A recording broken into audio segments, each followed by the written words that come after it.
蛇に影響されて1日1食の食生活をしているヘビ屋のひろあきです。今日は驚くとボールのように丸々習性を持つボールパイソンというヘビについて回る拒食についてお話をしたいと思います。ボールパイソンというのはですね、餌を食べなくなることがあります。上手にその拒食モードに入れないで飼育をしていくと、スムーズに大きくなるんですけど、やっぱりもう体の機能として拒食といってご飯いらないっていう風になることがあるんですね。これボールパイソンだけじゃなくて他のヘビとか生き物にもあるとは思うんですけど、ボールパイソンは比較的その拒食モードが他の生き物よりも多いかなと思います。なんで拒食するのかっていうと、そもそもそのボールパイソンとか爬虫類っていうのは人間みたいに食べないでも生きていける体の構造になっているわけですね。この子はちなみに拒食はしていません。なんだけど人間と違って体温を自分で作ることがないので燃費がめっちゃいいんですね。ちょっと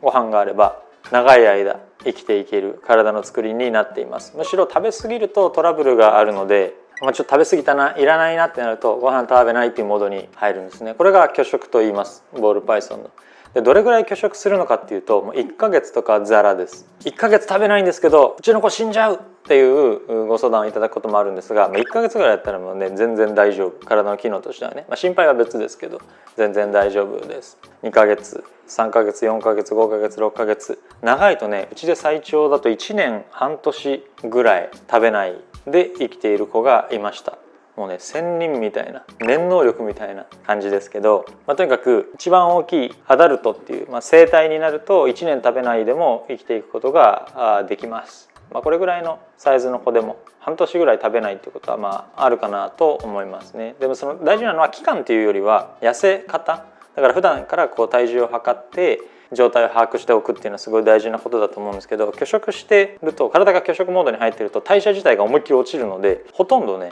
体重が減らないんですね。1ヶ月食べないけど体重が2グラムしか減りませんでしたみたいなこともざらにあります。そういう場合は大丈夫だけど、食べません、体重もどんどん減っていく、体も痩せていく、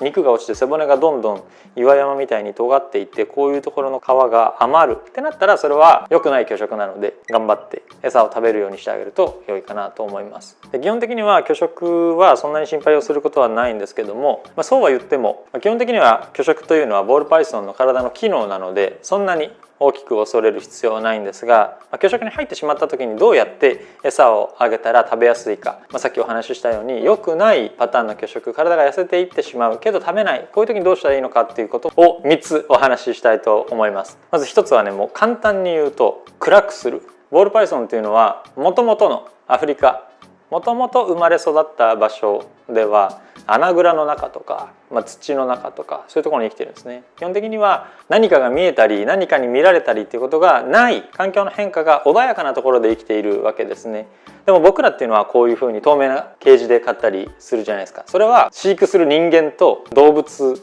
の妥協点を探す必要があると思うんですけども、ボールパイソンによってはこういう透明なケージで飼ったりするとそれがストレスになる子もいるわけですね。なので食べなくなっちゃった。でどうやって食べさせていこうかっていうことを考えた時に、一番手っ取り早いのは暗くしてあげる。だからこういう透明なケージを使うんじゃなくて色がついてるケージとかタブで飼うとか、中にシェルターっていう隠れ家を入れてあげるとか、そういうことをすると改善することが多いかなと思います。それが一つ。二つ目は温度を少し高くしてあげると良いかもしれません。温度が高いってことは体の代謝が上がるってことなのでお腹が減る、人間で言えば運動した後でお腹が減るとか喉が渇くっていうのと近いと思いますけれども、お腹を減らすサポートをしてあげることでご飯食べたい、ご飯食べようってなることが考えられるので、温度を普段飼っている温度よりも1度ぐらい上げてみて様子を見るといいかもしれません。温度と湿度ちょっと高め、これで挑戦してみる。3つ目は餌を変えるというのも有効な手だったりします。例えば普段マウスをあげていたらラットをあげるとか、あるいは普段ラットをあげていたらマウスをあげるとか、あるいは普段飼ってるお店とはまた別のところのネズミを飼ってあげるとか、そうすると普段とは違う匂いや刺激の中でなんか珍しい匂いするじゃない、食べてみようかなみたいなことになるかもしれません。人間でいうとね、普段ラーメンの匂いばっかり嗅いでるけどちょっと焼き魚の匂いがしてきたからなんかお腹そんな空いてないけど食べたいなみたいなることがあると思いますが、そういう感じで匂いや刺激を少し変えてあげるっていうのは良い方法だと思います。大体この3つがメジャーな方法かと思います。この3つ目のちょっと派生として、匂いとかその刺激を変更する一つの手段としてゲージが複数あるのであれば、新しいものに入れてあげる、自分の匂いがないところで新しい刺激、新しい環境になることでご飯食べたいモードになることがあります。こういうものも新しいものに変えたりとか、全く新しいものに変えることができない場合は匂いが完全に取れるような、次亜塩素酸水とかできれいに洗ってあげて、今までとは違う匂い刺激のところに置いてあげたりすると食べることもあるかなと